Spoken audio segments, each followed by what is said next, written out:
Movers of the motions, please. 3 minutes each.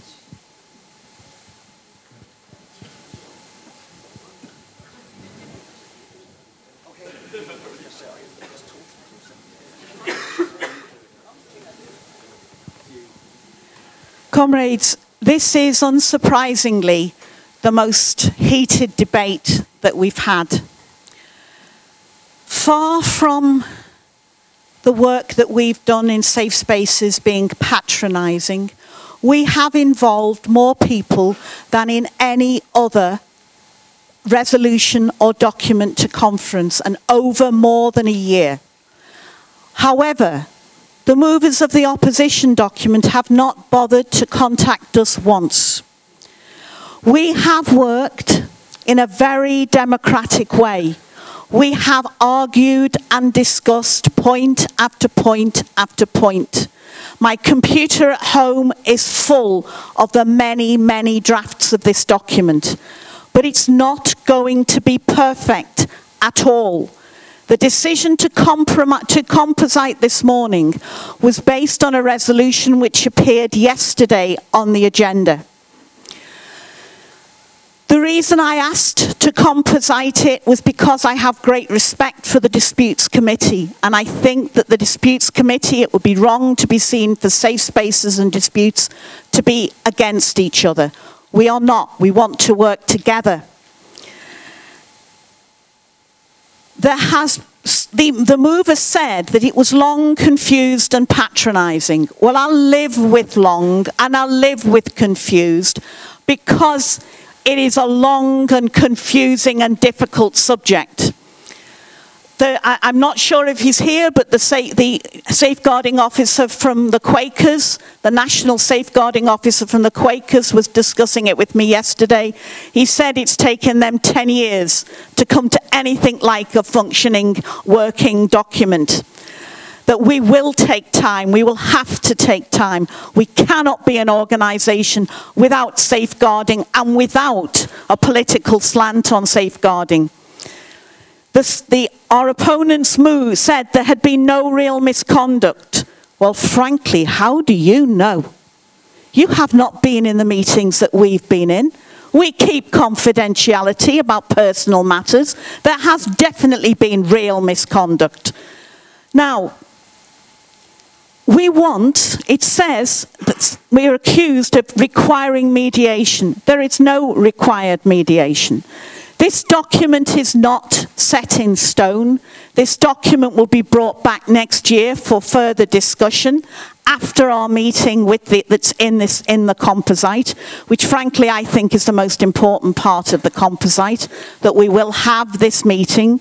The Youth Caucus did contribute to this document, Robert.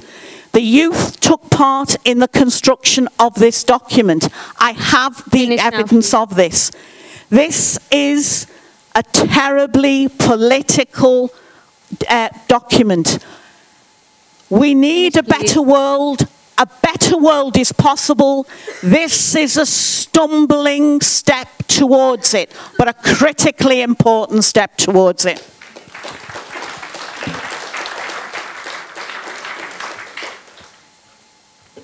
Conference. Hello, Tina Becker again. I think we all carry a lot of luggage, clearly, from the way capitalism divides and rules us. We have misogynist views, we have racist views in the working class. They are very, very widespread. Simon made a very good point. What do we do with those people? You say, you're out automatically, or we're trying to develop these comrades and actually convince them of the need to fight for socialist politics. People don't come ready-made socialists. We need to fight for them to become this. So this is somebody saying something stupid in a meeting should not be taken away for mediation. And through various layers, read the document, there are various layers of compulsory mediation. You can't actually go to the disputes committee automatically, directly. You need to be going through these layers of selected commissioners, conciliation officers, not elected, selected. So it's very undemocratic, comrades. But we're not just victims of society, are we? We're also the people who want to overthrow capitalism and fight tooth and nail to do this. So we need to be able to stand up, and we need comrades to be able to be confident enough to stand up to being heckled as well. Do you know how many times I've been heckled in my earlier contribution? Get over it. You know, it happens. Fighting capitalism requires determination and commitment, and people must be able to stand up and express their feelings and their emotions and what they think clearly and with no fear of being, you know, told off or told to be have to be sorted out by the conciliation officers. The kind of restrictions proposed in the safe space policy on language will have to lead to self-censorship if you don't want to get reported. One person's venom, as somebody pointed out, is another person's flowery language. Who decides? Who's going to be the person making that decision that was out of order? You know, always the complainant. What about the person complained about? He's got no rights in this document. You know, but what about if it's creating a hierarchy of oppression? A black person, Asian background, maybe having a conflict with a feminist who's, you know, more higher up the hierarchy oppression. These are the things we're creating with this kind of document, comrades. And once left unity becomes a challenge to capitalism, we will face real venom, comrades, and not this kindergarten stuff that we're seeing here today. You know, we need to be able to develop members who are able to stand up to such things. Yes, we need some kind of guidance to deal with serious cases of misconduct, and our motion very clearly lays out what is not acceptable. Left unity members cannot cooperate with blacklisting operations or exploitation of party offices, funds for private purposes, etc. It's very short, very clear. Everything else, disagreeing politically, feeling insulted by somebody, being in a minority, which I know a lot about, having the piss taken out of you. You know, these are things that are actually very normal and quite healthy in a mass organization.